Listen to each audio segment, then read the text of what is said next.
Salve, salve galera, tudo bem? Como é que vocês estão? Hoje aqui no nosso canal nós temos uma pergunta. Memórias póstumas de Brás Cubas, é tudo isso mesmo? Então é porque comentam muito sobre esse livro pelo Brasil e pelo mundo e é sobre isso que a gente vai falar hoje, então fique até o final desse vídeo, não perca, porque literatura é com Alencar.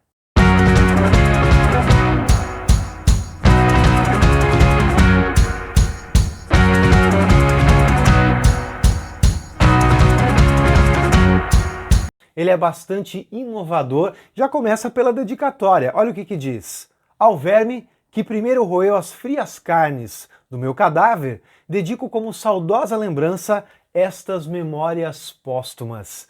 Quando alguém escreve um livro, uma dissertação, uma tese, é muito comum fazer uma dedicatória para um familiar, para um amor, para um amigo, para os filhos.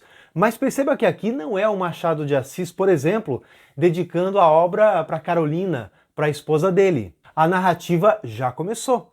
Nós temos aqui o narrador, o Brás Cubas, dedicando para o verme, que também é algo bastante incomum de se colocar numa dedicatória, né? Convenhamos. Enfim, minha gente, e também o livro inaugurou o realismo no Brasil. Esse movimento havia começado em 1857 com Madame Bovary, do Gustave Flaubert. No Brasil, a data é 1881. Nós já temos aqui no nosso canal um vídeo sobre o realismo e também um só sobre o próprio Machado de Assis. Machado leu Flaubert? Não tenha dúvidas. Era o livro de cabeceira de muita gente porque foi considerado uma espécie de furacão literário. É que o autor ele trouxe aí todas as hipocrisias, todas as falsidades, ele fez uma crítica fortíssima à sociedade burguesa lá do século XIX. Além disso, trouxe novas possibilidades narrativas de se contar uma história. A gente tem aí, por exemplo, o fluxo de consciência, que é um recurso que vai ser utilizado no século XX. Aqui no Brasil, por exemplo, por Clarice Lispector, Guimarães Rosa, é a experiência interior, né, os sentimentos, as sensações do narrador que são colocadas ali, jogadas no texto.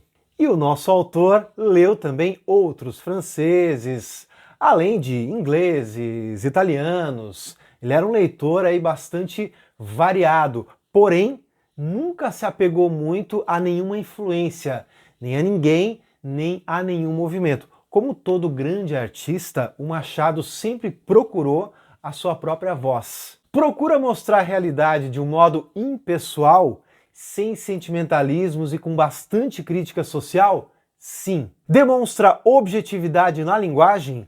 Também. Tudo isso é realista. Pode ser visto no Flaubert, no Eça de Queiroz, em outros escritores aí desse movimento. Porém, minha gente, não se esqueçam que o narrador dessa história é um defunto. Então, ao mesmo tempo que o Machado flerta, legal essa palavra, né? Que ele flerta com o realismo, ele dá uma fugida, porque afinal de contas é alguém que está contando a história do além. Isso não é nada realista. E convenhamos, quem é que tinha a ideia naquele tempo, ou quem é que teve a ideia de criar um defunto narrador? Outra coisa, há denúncias, certamente, porém, elas nunca são panfletárias. Estamos falando de um autor que prefere fazer uma crítica lateral e não frontal, indireta e não direta. Lembrando aqui de um trecho que, em vez de ele criticar a escravidão em si, ele fala do Cotrim, do cunhado dele que era escravocrata. Então ele não critica a ação, o fato, e sim quem faz. Vamos dar uma olhadinha no capítulo 123, o verdadeiro Cotrim. O único fato alegado neste particular era o de mandar com frequência escravos ao calabouço, onde eles desciam a escorrer sangue.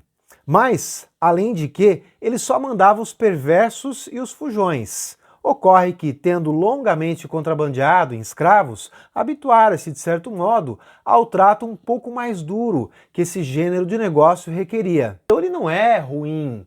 Ele bate lá, ele agride os escravos, ele tranca só aqueles que são fujões. Então a gente vê aí um tom irônico do Machado de Assis ao mostrar esse cunhado que era bastante bastante violento.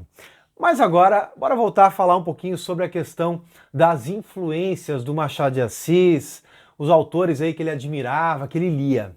É quem nós podemos falar de algo que ele fazia como ninguém, citar. Primeiro que assim, ele literalmente citava Deus e todo mundo, porque era um leitor fantástico. Então você encontra lá nas obras dele, no Memórias Póstumas e em outros romances e contos, a Bíblia, o Alcorão, que mais? Aristóteles, vamos lembrar que Dante, Shakespeare, ele era muito interessado pelo Shakespeare e por aí vai. E ele consegue inserir tão bem as citações que fica tudo amarradinho, sabe? Nada fica solto, aleatório. Você pega, por exemplo, a Divina Comédia, que era uma obra que interessava muito ao Machado de Assis. É a história lá do Dante, é o próprio Dante, que coloca ele como personagem principal, que vai entrar lá no submundo em companhia do Virgílio. Aquele poeta clássico romano da Eneida, só que eles entram no mundo dos mortos, o Dante está vivo e o Virgílio não.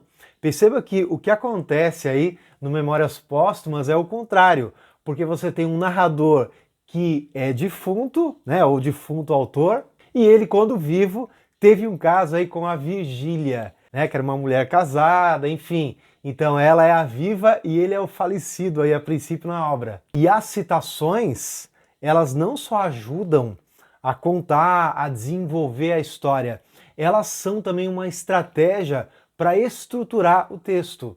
É porque o Memórias Póstumas ele é todo quebrado, ele é todo cheio de recortes, fragmentado. Digamos que seja uma narrativa que vai gaguejando e as citações contribuem para isso. Aliás, eu não sei se você sabia, se você lembrava, brás significa exatamente balbuciar, gaguejar. Sem contar as famosas paradas do narrador para reflexões, são as digressões. Ele adora ficar refletindo sobre a própria escrita, a metalinguagem, e gosta de falar sobre isso com o leitor, com a leitora. Lá no capítulo 63, o Brás Cubas está com a amante, a Virgília, quando de repente chega o marido dela, o Lobo Neves.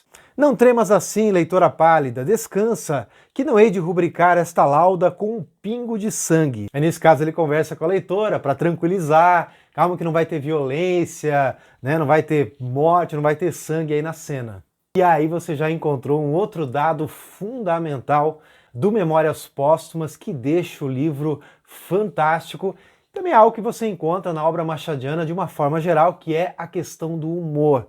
Esse humor irônico, sarcástico, que permeia as narrativas desse grande autor.